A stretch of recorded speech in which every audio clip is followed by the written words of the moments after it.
update. My husband wants me to be a mother to his affair child. Original post. I, 29 female, and my husband, 44 male, have been together for 5 years and married for 2. I met him at a church I started going to when I moved cities to start my career. I work for an insurance company and he's a pastor. I know that we have a notable age gap, but he was always kind to me and made me feel special. Anyhow, a week ago he came home and told me we needed to talk.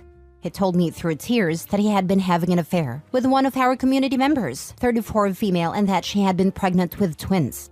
She had gone into labor, but she and one of the twins died and the other is in the NICU. He said we needed to step up and that he wants me to turn my office into a nursery and set up a cot in the room so we can take turns.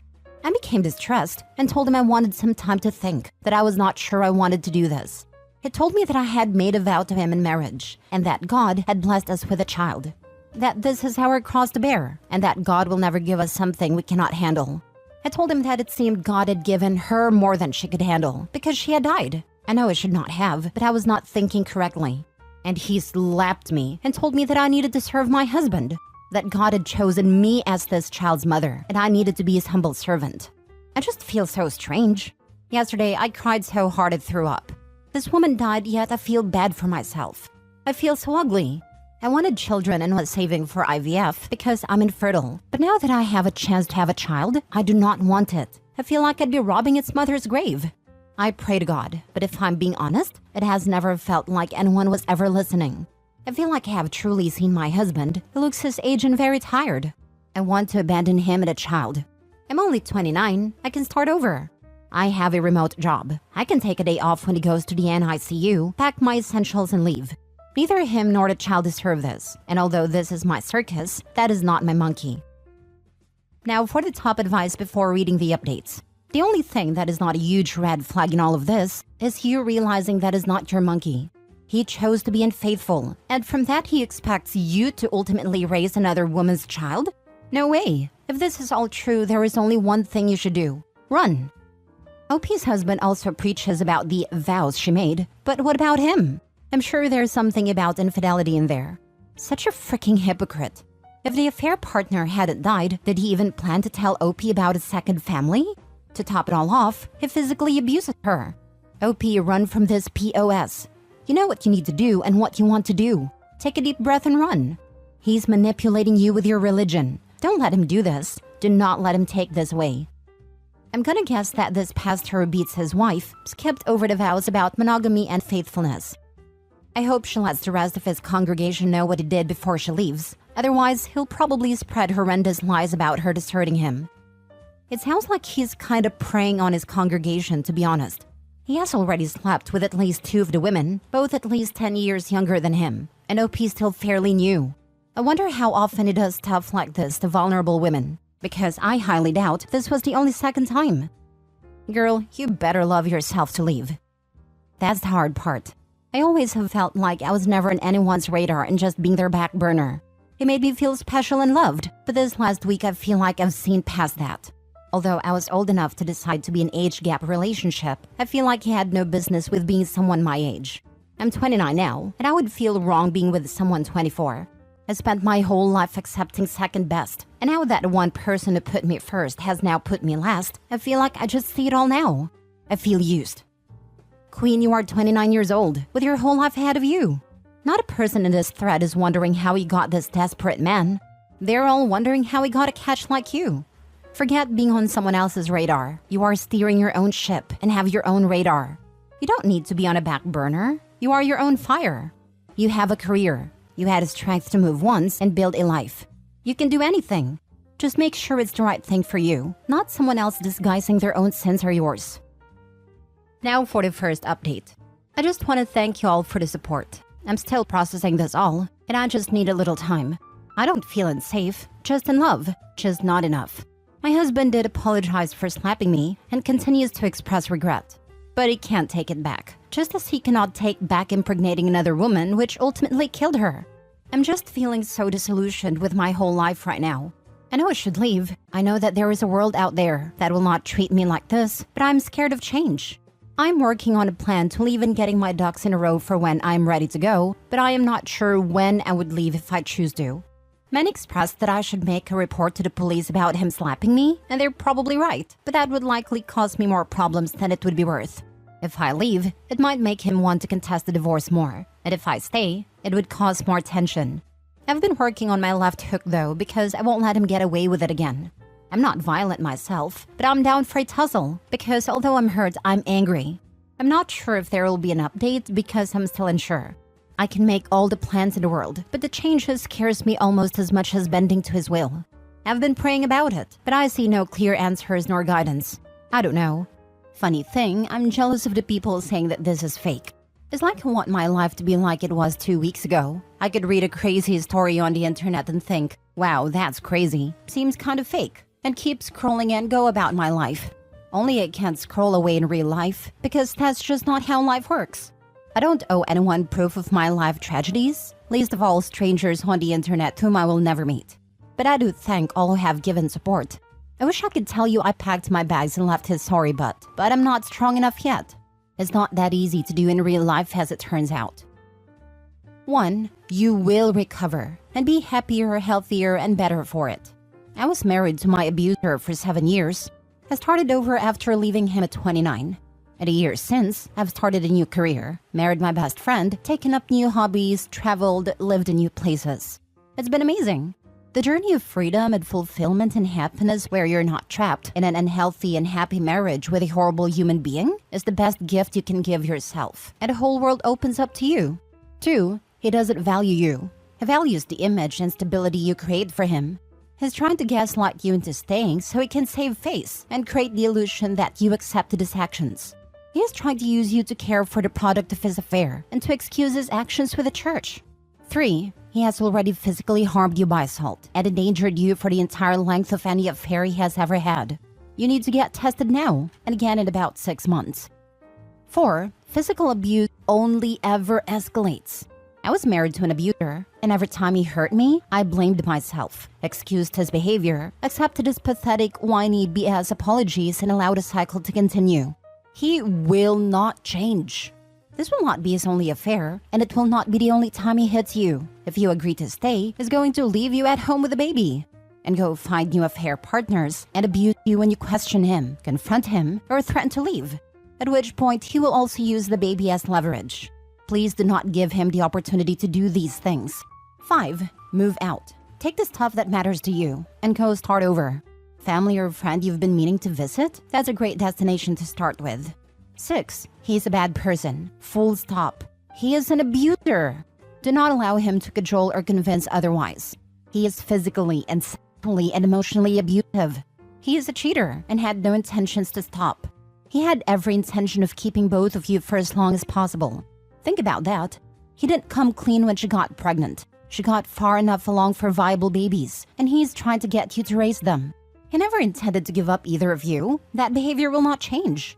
He is a manipulator. This man was a pastor that got into a relationship with a member of the church while married himself, and then hit his wife when she wouldn't comply with his demands.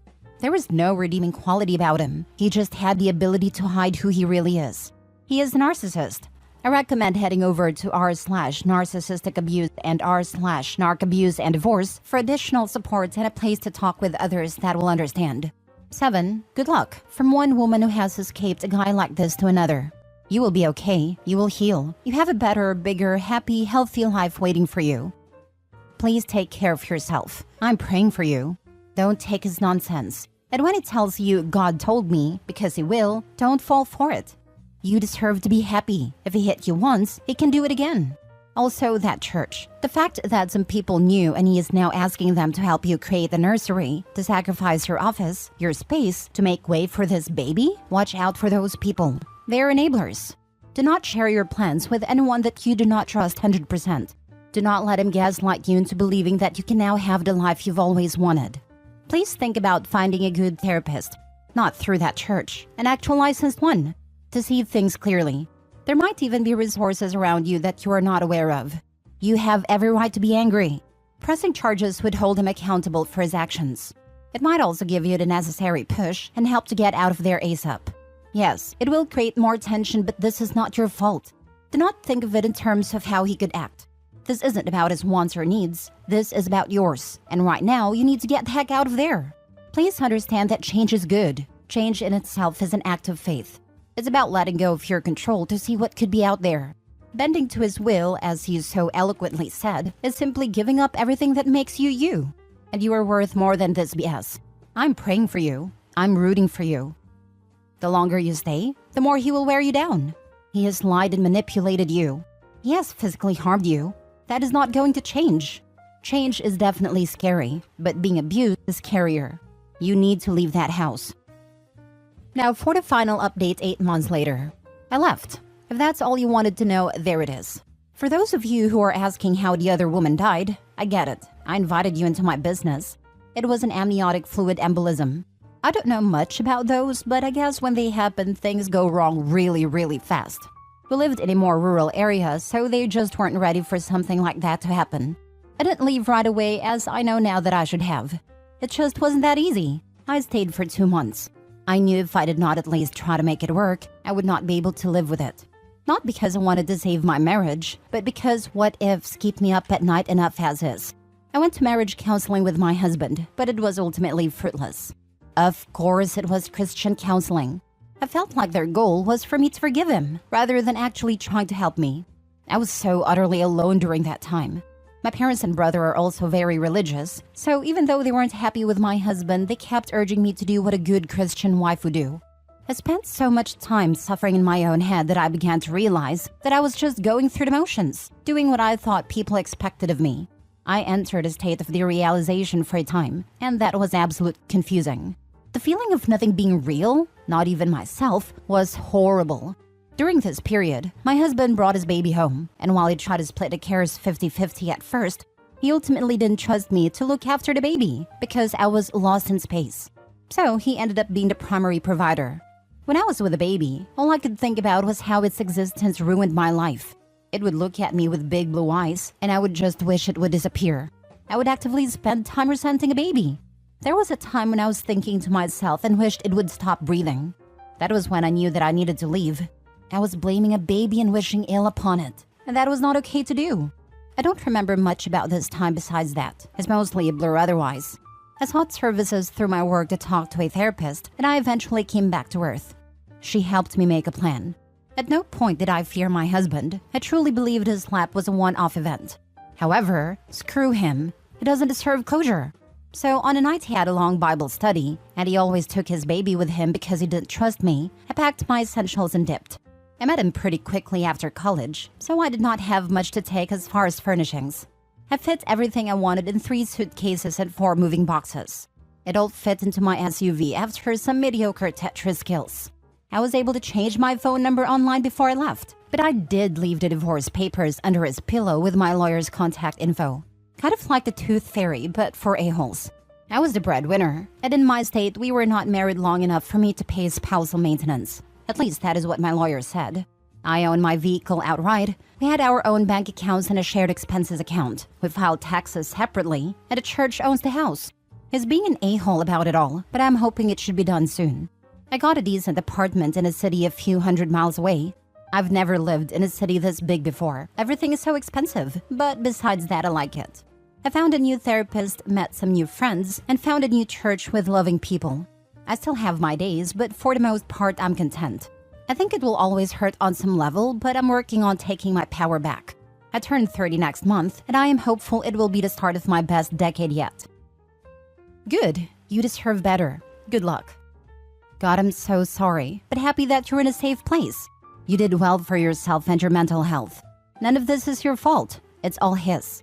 Happy you're healthy. I hope you stay happy. Nobody needs to raise a child of their partner's affair.